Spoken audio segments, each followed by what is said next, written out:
So why would anyone want to attack sweet, peaceable, polite Canada, a place where when you get into an accident with the bus, it will say sorry back to you? Well, part of it is we're viewing Canada through the lens of today, where the United States and Canada share the longest peaceable international boundary in the world. But things between the United States and Canada weren't always so polite. And in the first American century, the United States had a border problem, but it was a northern one.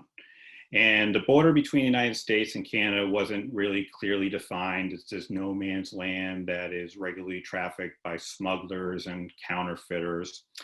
And the idea of invading Canada in the first 100 years of American history is as American as fireworks on the 4th of July. So even before the Declaration of Independence is signed in Philadelphia, the Continental Army goes due north, and you have Richard Montgomery, who seizes Montreal, and Colonel Benedict Arnold, before he turns traitor, goes up through Maine, and the two of them converge outside Quebec City on New Year's Eve, 1775, in what is a terrible defeat for the Continental Army. And then in the War of 1812, a lot of activities happening along the border, and Thomas Jefferson wrote that the taking of Canada would just be a mere matter of marching, and of course it was not. Even before the British burned the White House and part of Washington, D.C., it's the American Army who torches some of the provincial capital of York, which is present-day Toronto. The Canadians will retaliate and burn down the small village of Buffalo at the time. And then you start to have these series of farcical interactions with equally farcical names. There's the Pork and Beans War of 1838 that takes place among lumberjacks in New Brunswick and Maine, who are fighting over the same disputed logging rights along the border. My favorite is the Pig War of 1859. This occurred on the disputed San Juan Island out in the Pacific Northwest, and it started when an American settler shot a pig that was rooting around in this potato patch, and the pig was the property of the Hudson's Bay Company. And let's just say that things got out of control to the point that 500 men under General George Pickett were sent to the island, and 2,000 British troops and 5 warships were sent there as well. And the two sides had a standoff for months. But luckily, it was said that basically the biggest combat threat to the troops was just the crushing boredom of staring at each other for months on end out on San Juan Island. So the thing to really remember about the 1860s, this time period that we're talking about, the flag that's flying over Canada is not the maple leaf that we're familiar with. It is the Union Jack. And the Irish who invaded Canada, if you're going to use today's parlance, you'd say that the Irish were radicalized by their experience living under English rule for 7 centuries.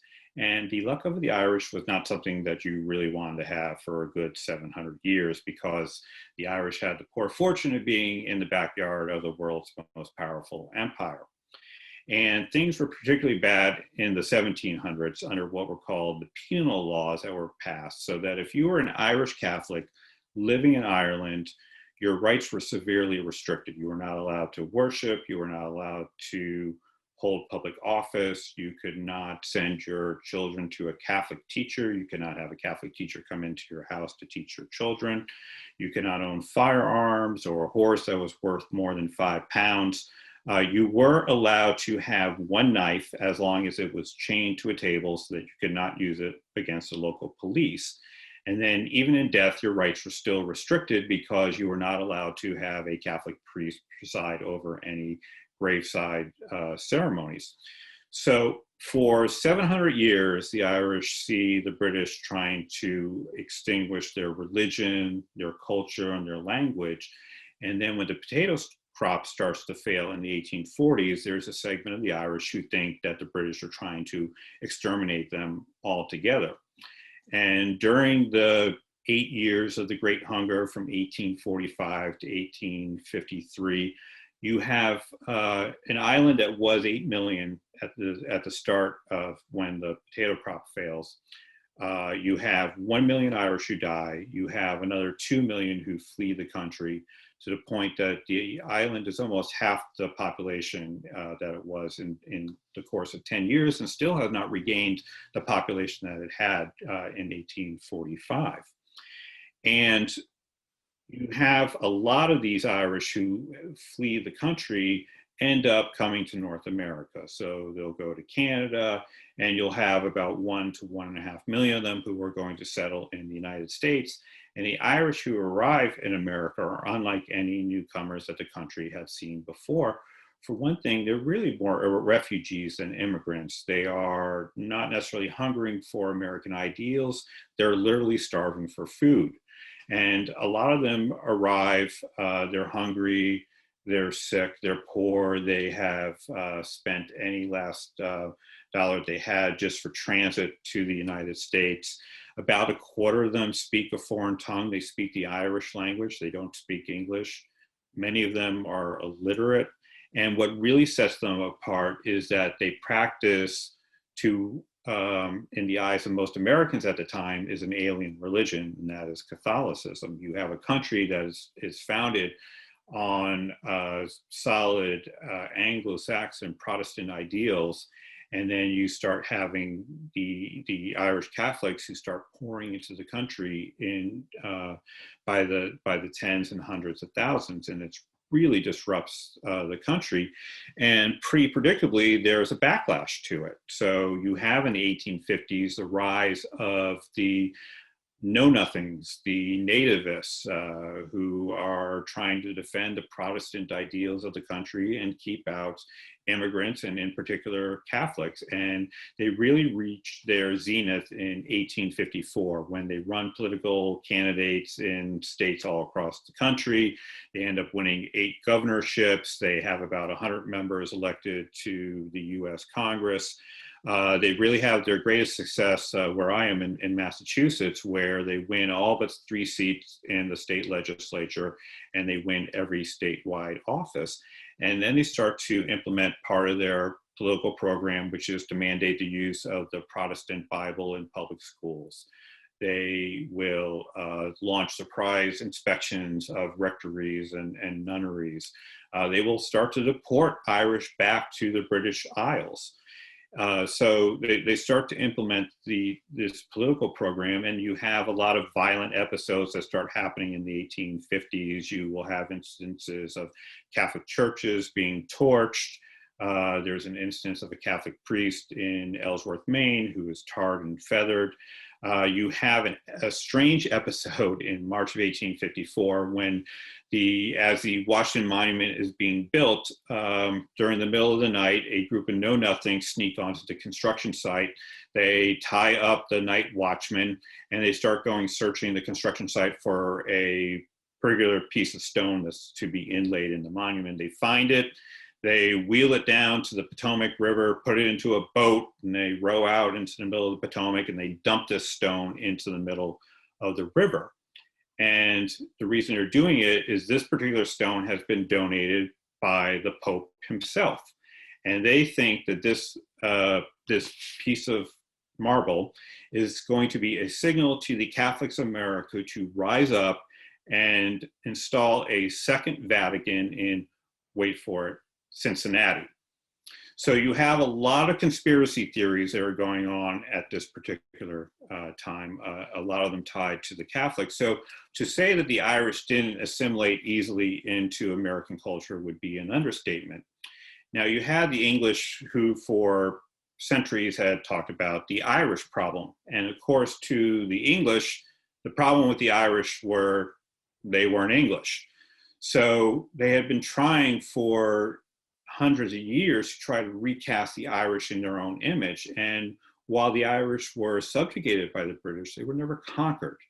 They were able to maintain their culture and their religion and their language by becoming insular. And they are going to naturally do the same thing when they come to America and they face that same discrimination. So they're going to, very much like a snake coiling it for protection, they're going to turn inward. So they will band together in church parishes and in the Ancient Order of Hibernians. And starting in 1858, they will start to become members of a new Irish organization that's called the Fenian Brotherhood, that is started by these two men.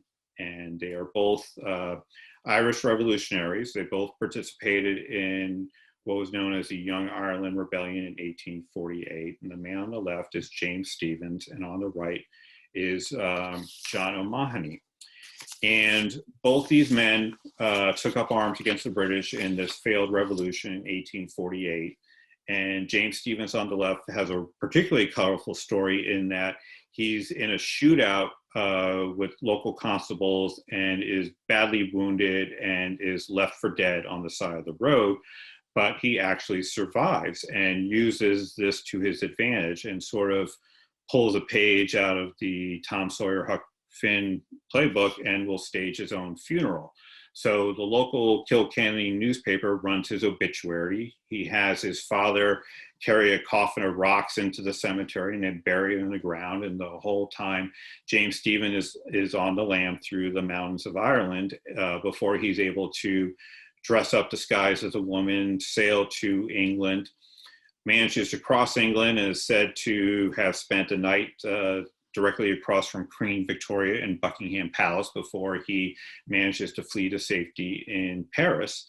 And he meets up there with John O'Mahony. And as the years go by, O'Mahony was actually going to then emigrate from France to New York City.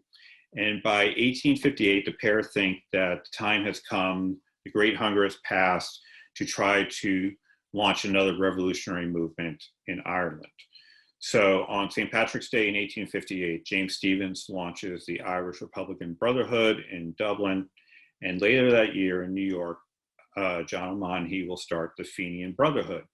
And this transatlantic partnership is pretty unique. It is done with the thought that with the freedoms that America provides, the Fenian Brotherhood will raise money and purchase guns that they will ship to Ireland, and James Stephens will put together the army to launch another revolution attempt inside Ireland. So when the organization first starts, it is a secret oath-based organization. And for this reason, it runs afoul of the Catholic Church, which doesn't recognize any of its members taking oaths, secret oaths outside the church. And eventually the Pope is going to ban the organization and will excommunicate any members of them. What turns out to be really ironic, as we will see, is that the one thing that the Fenians could not do is keep a secret. They freely used their gift of gab and were very easily infiltrated by spies from Britain, America, and Canada. So the plan is in place to launch this revolution in Ireland, and then the Civil War breaks out. And at first, John O'Mahony thinks this is going to be a disaster, that the Irish are going to be distracted. It'll have Irish fighting Irish on the battlefields.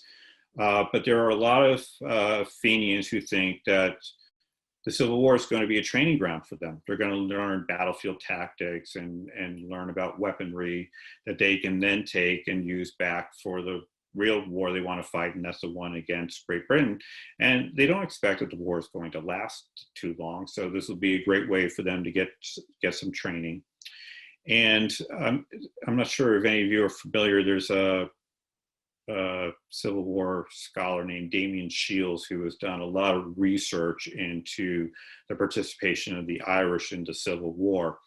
And by his estimates, there are approximately 200,000 native-born Irish who fight in the Civil War. About 180,000 of them on the Union side, about 20,000 on the Confederate side. And where the Irish were fighting is basically based on geography, just where they happen to settle. Most of the Irish who are fighting for the Union cause aren't doing so to emancipate the slaves. A lot of them are doing it partly to try to prove their patriotism to the country and to prove that no, nothing's wrong. And as I mentioned, you have the Fenians are trying to do it for the weaponry, but for a lot of the Irish who are still unemployed in vast numbers. For a lot of them, it's a job. They just, it's a way to get a paycheck that they expect that they can serve out after 3 months. And of course, as you all know, the war is going to take a terrible toll and last a lot longer. And the Irish are the ones who are going to be dying in great numbers. There is a quote I had from Thomas Francis Meagher in the book that sort of speaks to this Irish attitude, though, that in terms of the experience that they're going to use. And then he wrote that, "I hold that oath, only 1 in 10 of us come back when this war is over. The military experience gained by that one will be of more service in the fight for Ireland's freedom than would that of the entire 10 as they are now."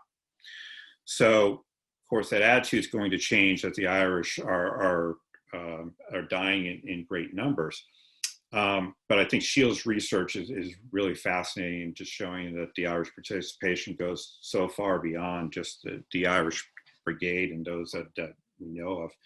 So as the war progresses, the Union camps will start to become recruiting grounds for the Fenians. And local organizations, the Fenians would call them circles.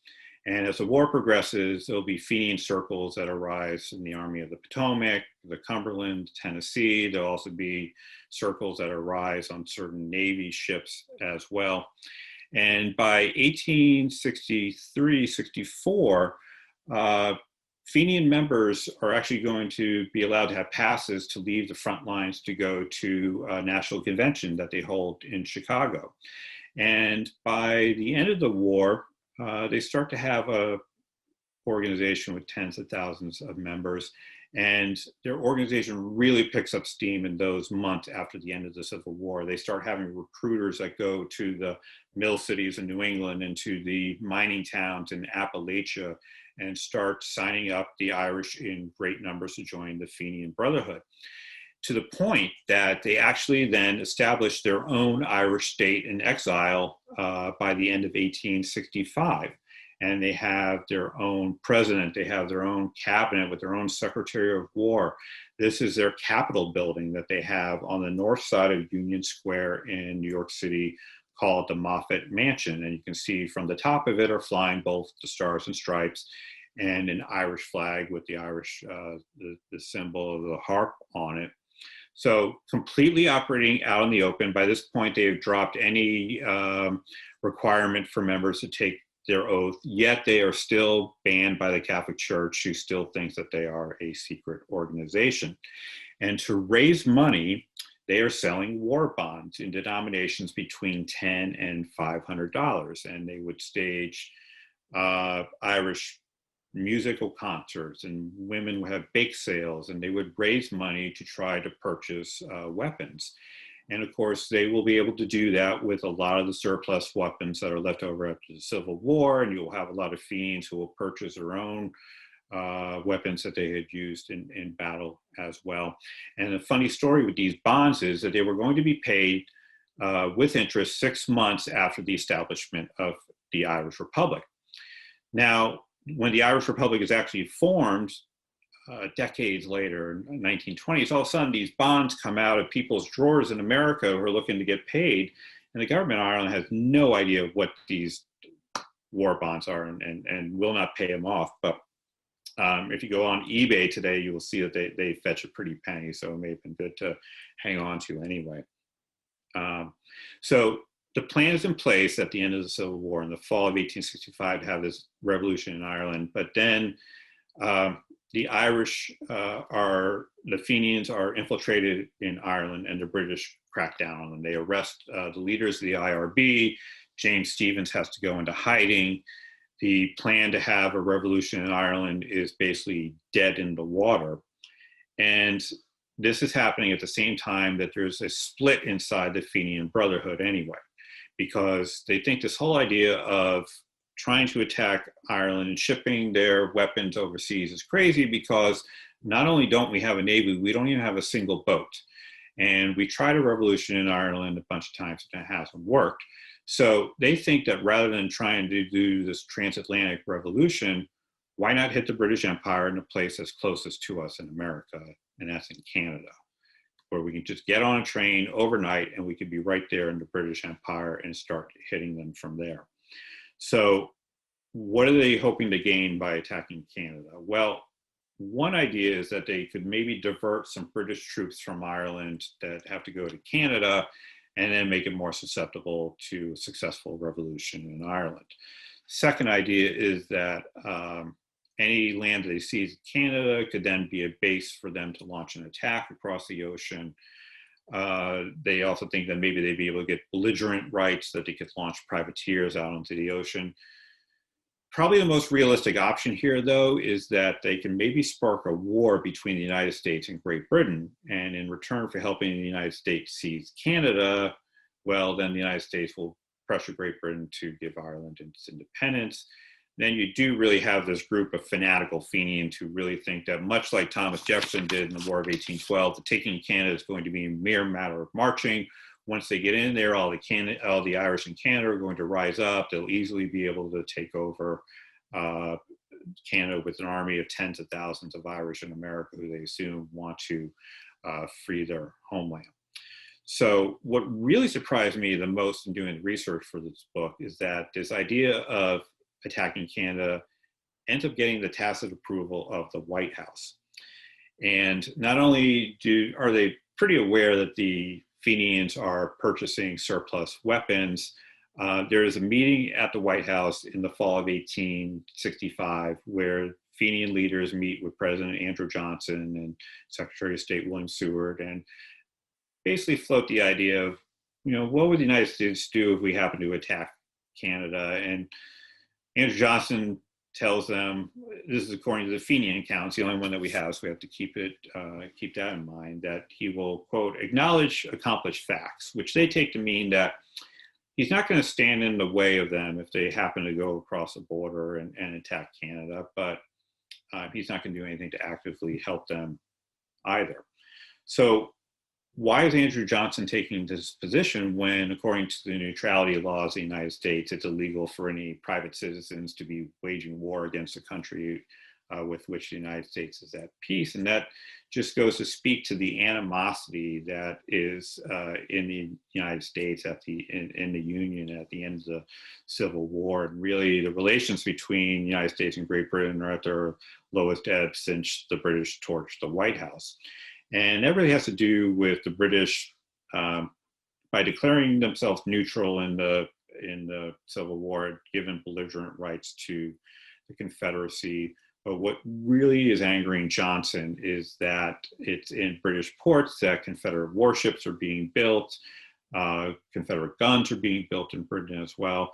But on these warships that are being built in Liverpool are not only being manned by Confederates, are also being manned by English sailors as well. Some of them, according to some accounts, are putting on fake Southern accents as they're sailing around the world. And some of these ships do great damage. And the most fearsome of all is this one here, the CSS Alabama, that will ravage Union shipping and will do about $5 billion in damage.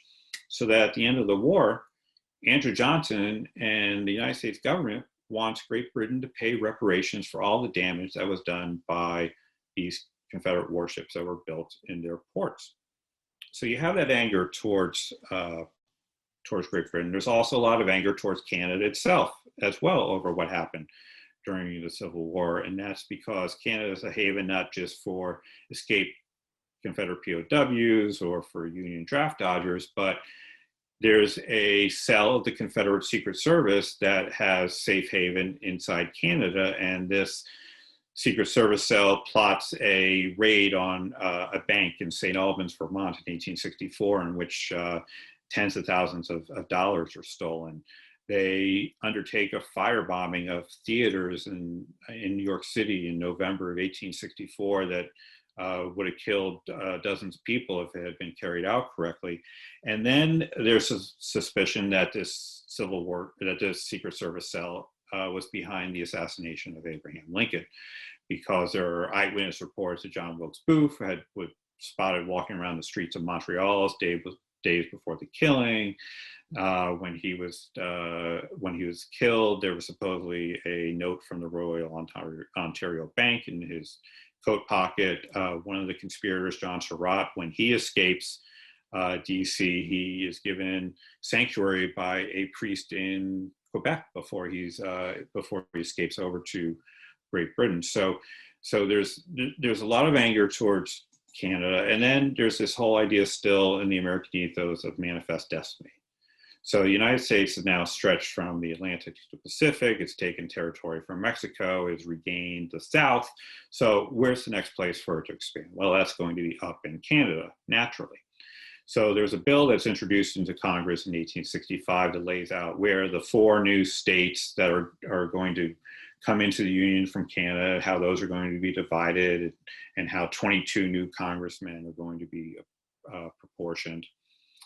And then I came across this, which was really interesting, this proposal, that at the end of the Civil War, there was a senator named Zach Chandler who introduces a bill into Congress, and it's signed on by 30 other senators, that as a way to heal the country at the end of the Civil War, that the country will put together a 200,000 man army with 100,000 soldiers from the North and 100,000 soldiers from the South. And what they are going to do is invade Canada and more or less occupy it until the British pay the Alabama claims. So in come into Andrew Johnson's office these Fenians with the same idea of going into Canada, more or less holding it hostage until they get what they want. So Andrew Johnson basically is of the mind of, all right, let's outsource this job to the immigrants and let them take care of it. So for months, there's talk of an invasion of Canada going on in 1866. And the thought is that on St. Patrick's Day, that's naturally going to be the day that the Fenians are going to launch their big invasion. So they cancel all the St. Patrick's Day parades in Canada. They call out 10,000 volunteers to protect the Canadian border from any southern invasion. And while this is going on, Ulysses S. Grant will actually order General Mead to remind all his former men that it's against neutrality laws to invade another country, and nothing ends up happening. This whole thing is a false alarm. But weeks later, there's a small faction of Fenians who try to launch an invasion from Eastport, Maine, and their goal is to seize Campobello Island. Nothing ends up coming of this. The whole thing becomes a disaster. Before it's launched, the head of the ONeill will actually pull back all his troops. So the guns never arrive when the army shows up, and they're basically just loitering around Eastport for a few weeks before Grant dispatches Meade again to go up to Eastport, Maine, where he's got to get all these Irishmen back away from the border to prevent another incident. So he will do that, although Meade will end up being confined up to Eastport, Maine for a good week or so with pneumonia before he's able to come back. So this attempted invasion from Eastport, Maine is done by one faction of the Fenian Brotherhood, but the real heart of the Fenian Brotherhood still has this idea of invading Canada. It is not part of this Eastport invasion. They are putting together a separate war plan that's put together by this man, Thomas William Sweeney, who to me really epitomizes the spirit of the Fighting Irish. So Sweeney is born in Ireland. He comes to America when he's 11 years old, but on the transit from Ireland, he's swept overboard, manages to survive 30 minutes in the cold Atlantic before he's rescued. Then he enlists in the Union Army, and he's fighting in the Mexican-American War, takes a gunshot to the groin in a battle, but keeps on fighting before a bullet pierces his right arm and requires it to be amputated. Remains in the Union Army. He will get, as spirited as ever, gets into a fist fight with a superior officer and manages to whip him with his one good arm. And of course will serve in the Union Army and is instrumental at the Battle of Shiloh, in spite of taking 2 gunshots to his one remaining arm and another one in his leg. So what's remarkable to me for Sweeney is that through all this sacrifice, and he's in the Union Army for better part of 2 decades, is that when the Civil War is over, he takes a job as the Secretary of War for the Fenian Brotherhood, and he called his military service a school for the ultimate realization of the darling object of his heart, which was Irish independence. So even after giving his right arm to the United States, there's a part of him that still feels that he's Irish first and American second. And that's really the case with a lot of these Fenians who are involved in the invasion. So Sweeney's putting together the war plan, and here it is. So in some ways, he pulls out the playbook that was tried in the War of 1812. And it's a five-pronged invasion. It's an amphibious invasion where he's going to launch boats from Chicago and Detroit and Cleveland and Buffalo. And those armies are going to converge and then march on Toronto. This is all a feint, and what he hopes is going to do is distract the troops away from the real target, and that is Montreal and the St. Lawrence River, which is really the lifeblood of Canadian commerce. So he's planning for an army of 17,000 men to march right up through the Lake Champlain Valley, seize Montreal, seize Quebec, and then have control of the St. Lawrence River, which will allow it to control all commerce, the bulk of it in and out of Canada. Baked into his plan is that once they're across into Canada, there's going to be tens of thousands of additional Irish who are going to rise up in the United States, take the trains to the front lines, join in the army, and he's going to have the support of not just the Irish in Canada, but the French-speaking population in Canada as well, which he assumes is miserable and just wants to commit a revolution against British rule in Canada. So this plan sounds fantastic to this guy here. And he is John ONeill. He's really the central character in when the Irish invaded Canada. He's going to have a role in each one of these 5 Fenian raids. And John ONeill was born in Ireland. He grew up at the knee of his grandfather, learning tales of great members of the ONeill clan, like Hugh ONeill and Owen Roe ONeill, who were famous because they dared to stand up and fight against the British and attempted revolutions. Not that they were able to overthrow the British, they weren't, but just the mere matter of fighting made them heroes to the Irish. And ONeill sees when the Great Hunger starts, he starts to see as people that he knows die, a quarter of the population of the town that he lives in it perishes in the Great Hunger. He's forced to flee to America, and he will also enlist in the Union Army. And then after the war, he doesn't join the Fenian Brotherhood until he hears this idea of attacking Canada. He thought the whole idea of trying to launch another revolution in Ireland was absurd, but he's all for this idea of attacking Canada. So he gets the telegram from General Sweeney in late May of 1866 to head with his regiment from Nashville to the war front, to Cleveland. So ONeill gets the telegram, kisses his newlywed wife goodbye, says goodbye to his 6-month-old son, goodbye to the business that he has built up in Nashville, and takes his 100 men, board a train, and head off to the war front. And once he gets to the war front, he's finding out what Sweeney is finding out, and that is that the war plan is starting to fall apart. And that's because, in large measure, as I mentioned, Fenians aren't that great at keeping a secret. So it's in all the newspapers that Fenians are boarding these trains and heading up towards Canada. And on top of it, Sweeney finds out that the boats cannot be found in Chicago. In Detroit, the men show up. In Cleveland, his commander doesn't show up. So Sweeney has to start calling an audible on his war plan. So what he decides to do is send all the men that he's got in Cleveland up to Buffalo. And he's just hoping to get enough men there that he can send them across the line. And he's still confident that once he does, all he got to do is get into Canada, and they're just going to have this, all these reinforcements that are going to come up behind from America, and then they'll get the support of the Irish in Canada as well.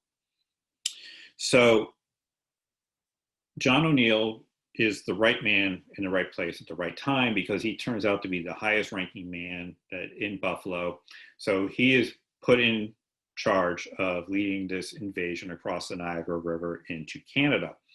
And for John ONeill, this is really the crowning achievement of his life. This is what he's been pointing to. So John O'Neill had written that the governing passion of my life, apart from my duty to my God, is to be at the head of an Irish army battling against England for Ireland's rights. For this I live, and for this, if necessary, I am willing to die. So on the night of May 31st, 1866, the Irish who have holed up in houses in the Irish neighborhood, the First Ward of Buffalo, start coming out and start amassing and marching through the streets of Buffalo to a launching point on the Niagara River.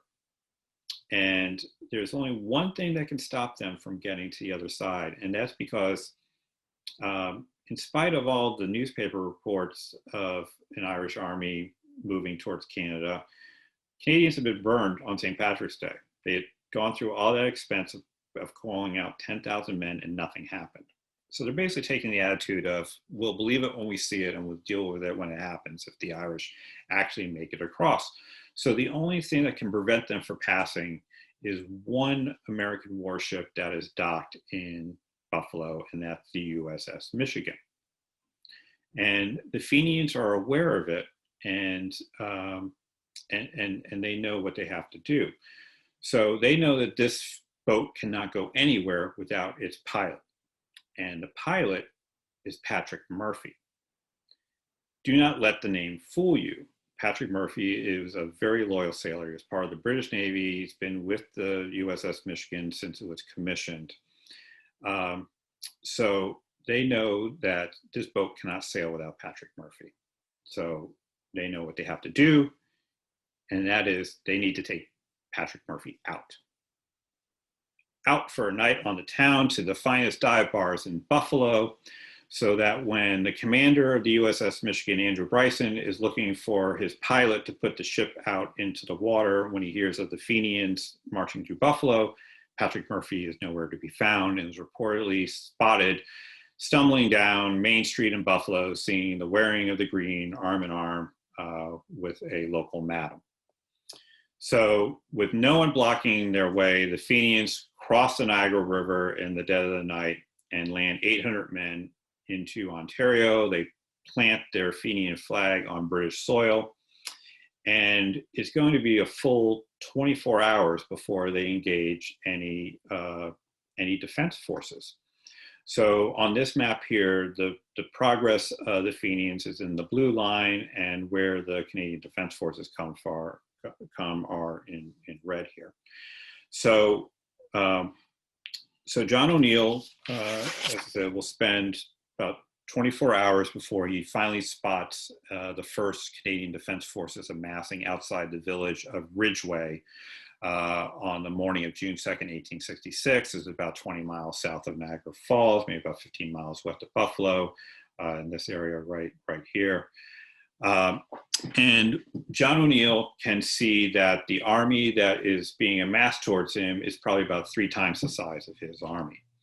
But what John O'Neill has going for him is that he's got a very experienced army. So it's a bit of a ragtag army, but he's got experienced Civil War veterans. So he's got men who are dressed in their Union blues. He's also got men who are dressed in their Confederate grays. He's got soldiers that have come as far away. The Louisiana Tigers from New Orleans are part of his army. And the Canadian Defense Forces are not very experienced. So you have farmers, some of them who have never fired a gun in battle before, have not gone through any training. There's one regiment that is made up entirely of students from the University of Toronto who got on a knock on the door the night before and said, well, good news, you don't have to study for your finals anymore tomorrow. Bad news is you need to be at the drill shed at 4 a.m. tomorrow morning. We're going to be given a gun and sent off to the southern border to prevent the invasion that's going on down there.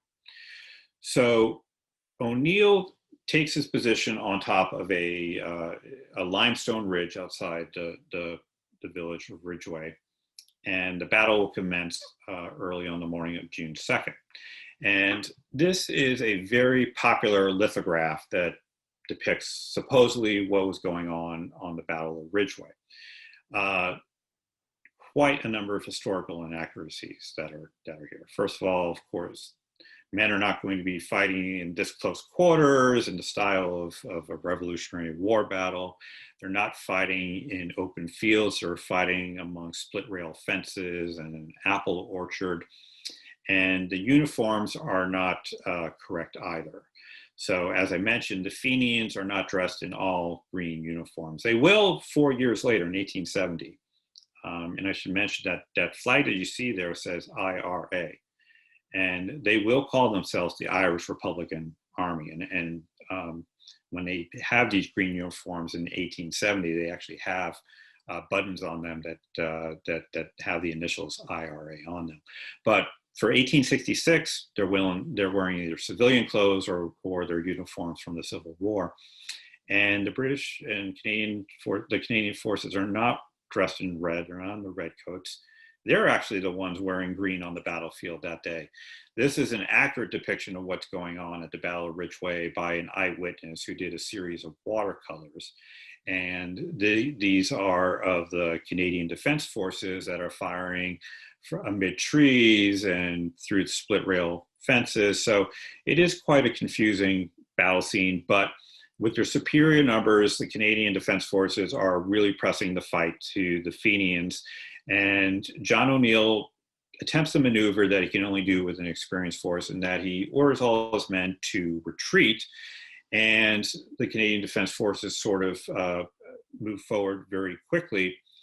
And then when he's ready to rally his men, John ONeill appears on top of this ridge on a horse and gives the order for his men to charge. And they will do so and turn the tide of the battle, thanks in part to the inexperience of the Canadian commander, who sees John ONeill on a horse and thinks that a cavalry charge is coming and amasses his men expecting a cavalry charge, but one is not coming.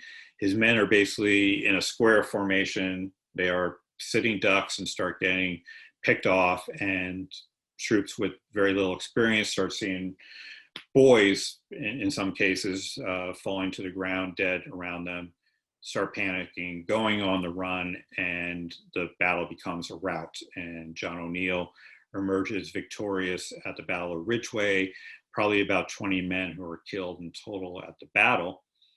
But John ONeill is wondering, he's been on Canadian soil for now 24 hours, where are all his reinforcements from America, where all the Irish and Canada are supposed to rise up to help him.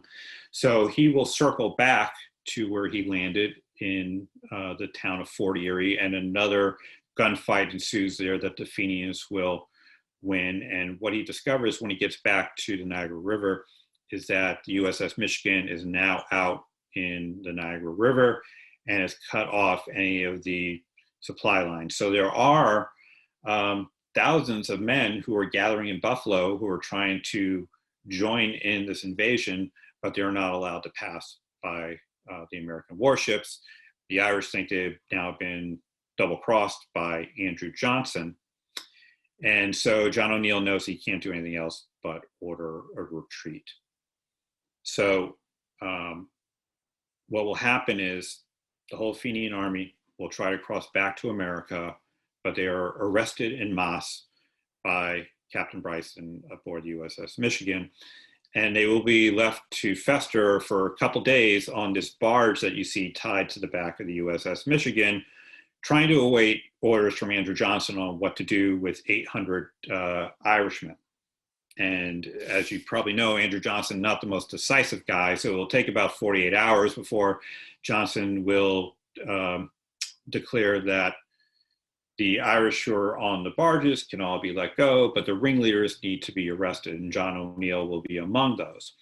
So John ONeill will be hauled into a Buffalo courtroom, where he is then released on bail with the help of a local Buffalo lawyer by the name of Grover Cleveland, who of course will then become a president of the United States later in his life.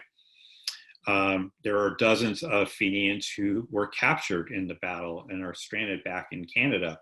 They are going to be tried. They will be sentenced and put on death row as well, which will become a huge diplomatic row between the United States, Great Britain, and Canada. And all this action, I've taken you all of 100 pages into when the Irish invaded Canada. So there's plenty more action to go. I will tell you that before John ONeill leaves Canadian soil, he will line up all his troops, and he'll line up all the Canadian prisoners that they've taken, rather. And the Canadians figure that they're about ready to face a firing squad. He said, John ONeill will go down the line, shake each man's hand one by one, and vows to return, and with a much bigger army. And he will be true to his word, and he's going to be back attacking Canada again in 1870 and 1871. I should also mention at this point, General George Mead has again been dispatched to the Canadian border to go up to Buffalo to try to get the Fenians back away from the border. He'll then also try to get them from northern New York and in St. Albans, Vermont, where there is another small invasion that takes place a couple days later. Eventually, the United States government will pay for the free transit and railroad fares for all the Fenians, about 15,000 of them, to return back home to try to end this diplomatic crisis. So what's the legacy of the Fenians? Well, I will leave you with this one spoiler, that the idea of holding Canada hostage and ransoming it for Ireland's independence does not work. So what is their legacy? Well, in one hand, they do bring a piece of self-government to a part of the British Empire, just not the one they intended. Canada will become a self-governing nation in the wake of the Fenian raid. So at the time of this attack in June 1866, there's already a burgeoning Confederation movement to establish a Canadian parliament that would rule the country. And a lot of Canadians are angered at the lack of protection that they got from British forces in the Fenian raid. So they joined this Confederation movement, and on July 1st, 1867, the first Canadian Parliament will meet in Ottawa, a city that is chosen not because it's big by any means, it's a sleepy lumber town, but because it's far away from the United States border, that it would figure be safe enough from any attack from any Americans. Another legacy is that this whole transatlantic framework that the Irish put in place to have a revolution will still be there in 1916 when the Easter Rising takes place. And the Irish in America will send money, will send weapons that are used to eventually be part of a successful revolution in Ireland. And that Irish Republican Brotherhood, the IRB, in 1858, that James Stephens established, is still there in 1916, and will morph into the Irish Republican Army that is present in Northern Ireland through the Troubles in the 1960s, 70s, and 80s. So you can draw a through line from 1858 right up through the present day in Northern Ireland. And I think the last legacy is that the Fenians, they weren't successful, but they managed to keep the flame of revolution alive from that Young Ireland generation in 1848 to the Easter Rising generation in 1916. And they knew that they were facing overwhelming odds, and they knew that the Irish always faced overwhelming odds. And just because they faced overwhelming odds didn't mean that it wasn't up to them to try to put up a fight. So I think that's a lesson for us, whether it's a fight for civil rights, a fight against cancer. We may not see the fruits of our labors in our lifetimes, but we may be paving the way for a future generation, some of our descendants, to do that as well. So I think that's one of the lasting legacies that we have from the Fenian Brotherhood as well. So with that, I guess just one plug. If you want to learn more about the book and more about the writings that I do about history, my website's christopherklein.com. You can find links there to buy the book, and you can also sign up for a free newsletter, e-newsletter that I do every month about what's going on in the world of history and some strange tales from history as well. So I guess, Dave, I don't know how we want to handle if we got any questions that might be out there that anyone has. Great.